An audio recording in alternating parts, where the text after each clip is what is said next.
دائما ما كنا نسمع من علماء الشيعة أن معاوية رضي الله عنه كان يسب عليا رضي الله عنه على المنابر، والدولة الأموية جعلت سب علي على المنابر سنة، وكل هذه من أكذوبات معمم السبائية، حتى خرج علينا المعمم السلقلقي ياسر الخسيس زاعما ومعترفا بما طفحت به كتبهم من الطعن في علي رضي الله عنه، زاعما أن علي هو من بدأ بسب معاوية وجعلها سنة، وأول من لعن معاوية كان يسب معاوية على المنبر ويلعن معاوية. علمتم يا شيعة حتى لا تأتون وتقولون أن معاوية كان يسب عليا، ونحن نبرئ معاوية وعلي رضي الله عنه من السب واللعن الذي دارج في ألسنة الإمامية الاثني عشرية. شاهدوا اعتراف السلقلقي ياسر الخسيس.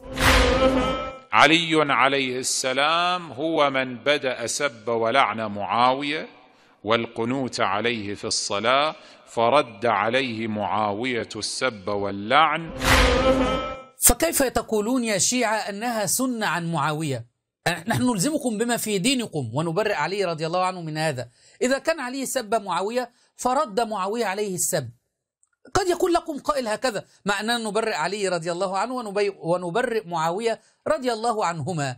علمتم يا شيعة أن دينكم دين سب ولعن وقذف، فاحذر أن تقول أن سب علي سنة أموية، بل هي سنة سبائية طفحت بها كتب الإمامية الاثني عشرية.